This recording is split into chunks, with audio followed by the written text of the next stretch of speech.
11 जुलै 2006 मध्ये देशाला हादरवून सोडणाऱ्या लोकल साखळी स्फोट प्रकरणात मुंबई हायकोर्टाने धक्कादायक निकाल दिलाय। मुंबईत झालेल्या साखळी बॉम्बस्फोटात तब्बल 209 प्रवाशांनी आपला जीव गमावला, तरीही सर्व आरोपींची निर्दोष मुक्तता झाली आहे। या निकालामुळे मुंबईकरांच्या जखमा पुन्हा ताज्या झाल्यात। हा निकाल देताना मुंबई हायकोर्टाने या प्रकरणाच्या तपासाबाबत काही निरीक्षणं नोंदवली आहेत। या महत्त्वपूर्ण घटनेवर निकाल देताना मुंबई हायकोर्टाने काय म्हटलंय? 11 जुलैच्या संध्याकाळी नेमकं काय घडलं होतं? मुंबई हायकोर्टाच्या निकालावर काय प्रतिक्रिया उमटत आहेत? या सर्व घडामोडींचा आढावा या व्हिडिओतून जाणून घेणार आहोत। त्यासाठी हा व्हिडिओ शेवटपर्यंत पाहत राहा आणि टाइम्स नाऊ मराठीला लाईक, फॉलो आणि सबस्क्राईब करा।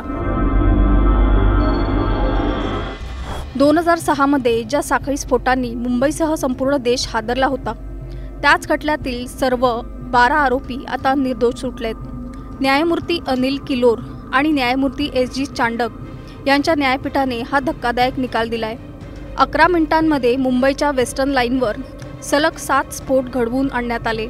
या दहशतवादी हल्ल्यात 209 प्रवाशांनी आपला जीव गमावला, तर 800हून अधिक जण गंभीर जखमी झाले। मुंबईच्या लाईफलाईनवर झालेला हा सर्वात मोठा हल्ला मानला जातो। 2015 मध्ये विशेष मकोका न्यायालयाने या प्रकरणातील 12 आरोपींना दोषी ठरवत 5 जणांना फाशीची शिक्षा तर 7 जणांना जन्मठेपेची शिक्षा सुनावली होती। राज्य सरकारने फाशीच्या शिक्षेवर अंतिम मंजुरीसाठी मुंबई हायकोर्टात धाव घेतली, मात्र हायकोर्टाने तपासावरच ठपका ठेवत विशेष मकोका न्यायालयाने दिलेला शिक्षेचा निर्णय रद्द केला। तसंच हा निकाल देताना कोर्टाने तपासातील काही त्रुटींवरही बोट ठेवलंय।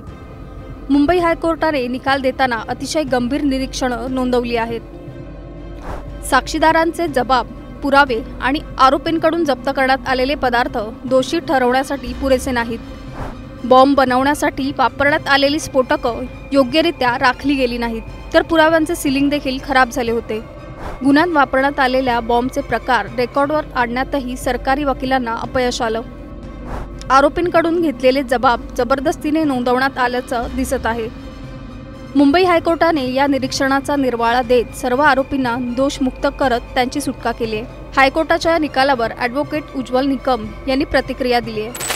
सदरचं प्रकरण हे मी मुंबई सत्र न्यायालयात चालवलं नव्हतं किंवा मुंबई उच्च न्यायालयात देखील चालवलं नव्हतं, परंतु ही गोष्ट खरी आहे की 2006 साली मुंबईचा रेल्वे साखळी बॉम्बस्फोट हा एक मोठा भीषण असा दहशतवाद होता।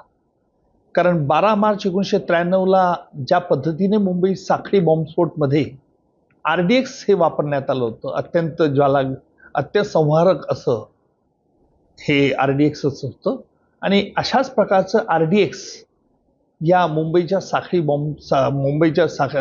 रेल्वे बॉम्बस्फोटात वापरण्यात आलं होतं। सकृतदर्शनी असं दिसतंय की या संपूर्ण खटल्यात म्हणजे मुंबई सत्र न्यायालयात पोलीस अधिकाऱ्यांपुढे जे आरोपींनी कबुली जबाब दिले होते, ह्या कबुली जबाबाच्या आधारावरती मुंबईच्या सत्र न्यायालयाने त्यांना शिक्षा ठोठावली होती। अर्थात हे कबुली जबाब पोटा कायद्याखाली नोंदवण्यात आलेले होते आणि हे कबुली जबाब आणि इतर काही तत्सम जो पुरावा होता, वैज्ञानिक पुरावा, यावरती मुंबई उच्च न्यायालयाने ते अस्वीकार्य मानलं आणि ते विश्वास त्याच्यावरती ठेवता येणार नाही इतकं ऑब्झर्वेशन मुंबई उच्च न्यायालयाने केलेलं आहे। अर्थात मुंबई उच्च न्यायालयाचा पूर्ण निकालपत्राचा अभ्यास करावा लागेल, पण एक गोष्ट मात्र खरी आहे की सरकारला देखील सर्वोच्च न्यायालयात त्वरित अपील करून या निकालाच्या विरुद्ध स्टे मागावा लागेल। कारण मुंबईच्या साखळी बॉम्बस्फोटामध्ये अनेक निरपराध लोक ठार झाले होते, त्यामुळे अशा रीतीने आरोपींची मुक्तता होणं खटल्यातून, त्याच्यामुळे खटल्यातील पुराव्यावरती विश्वास न ठेवणं न्यायालयाने, माझ्या मते ह्या गंभीर गोष्ट आहेत। याकरता शासनाला देखील हे निकालपत्राचं अवलोकन करून त्वरित सर्वोच्च न्यायालयात अपील दाखल करावं लागेल।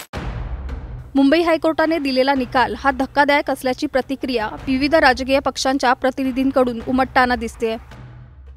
2006 मुंबई बॉम्बस्फोट, आज मुंबई उच्च न्यायालय ने जो निर्णय दिया है बहुत दुख हुआ है, धक्का लगा है।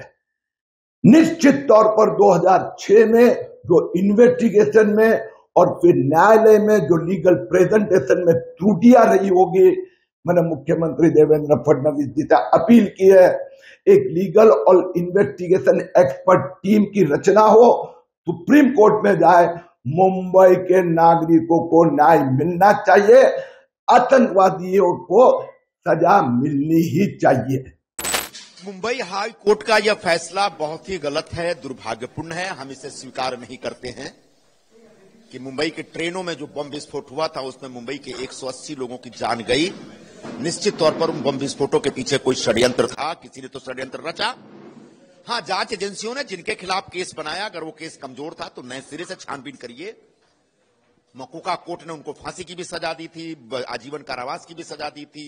अब हाईकोर्ट कह रहा है कि इसमें से कोई जिम्मेदार नहीं है, कोई भी दोषी नहीं, सभी निर्दोष हैं। तो आखिर वो बम विस्फोट किया किसने जिसमें मुंबई के लोगों की जान गई? तो मैं सरकार से और जांच एजेंसियों से अपील करूंगा कि 180 मुंबईकरों की जान गई है, उसका बदला लेने के लिए अच्छे ढंग से फिर से जांच शुरू करिए, हायर कोर्ट में अपील करिए और उन तमाम जो गुनाहगार लोग हैं उनको सजा दिलवाइए। दरम्यान 11 जुलै 2006ला संध्याकाळी नेमकं काय काय घडलं होतं? 11 जुलै 2006च्या संध्याकाळी मुंबईची वेस्टर्न लाईन सलग 7 बॉम्बस्फोटांनी हादरली। चर्चगेटहून विरारच्या दिशेने धावणाऱ्या मुंबईच्या विविध लोकलमध्ये 11 मिनिटांच्या कालावधीत 7 स्फोट घडवून आणण्यात आले। पहिला स्फोट झाला तो संध्याकाळी 6:24 त्यानंतर अखेरचा स्फोट झाला तो 6:35 माहीम, माटुंगा, खार, वांद्रे, जोगेश्वरी, बोरिवली, मीरा भाईंदर या रेल्वे स्थानकाजवळ स्फोट झाले। या स्फोटांसाठी प्रेशर कुकरचा वापर करण्यात आला होता आणि टायमर वापरून ते उडवण्यात आले। हा स्फोट 1993 नंतरच्या स्फोटांनंतरचा सर्वात मोठा दहशतवादी हल्ला मानला गेला। हे स्फोट इतके भीषण होते की लोकलच्या डब्यांचे पत्रे अक्षरशः छिन्नविछिन्न झाले होते। हे सर्व स्फोट मुंबईच्या वेस्टर्न लाईनवरील लोकल ट्रेनमधल्या फर्स्ट क्लासच्या डब्यात करण्यात आले। या हल्ल्यामध्ये 209 प्रवाशांनी आपला जीव गमावला तर 800हून अधिक जणांच्या वाट्याला कायमचं अपंगत्व आलं। या हल्ल्याची जबाबदारी दहशतवादी संघटना लष्कर-ए-तोयबाने घेतली। 2002 मध्ये झालेल्या गुजरातमधील हिंसाचाराचं सूड म्हणून मुंबईतल्या गुजराती नागरिकांना टार्गेट करण्यासाठी हे स्फोट घडवण्यात आल्याची एक थिअरी तपासातून समोर आल्याचं कळतंय। मुंबई हायकोर्टाच्या निकालानंतर आता राज्य सरकारकडे सुप्रीम कोर्टाचे दरवाजे ठोठावण्याचा पर्याय आहे। आता सुप्रीम कोर्टात गेल्यानंतर आरोपींना शिक्षा होणार का हे आता येणारा काळच ठरवेल। मुंबई हायकोर्टाच्या निकालाबाबत तुमचं नेमकं मत काय आम्हाला कमेंट करून सांगा।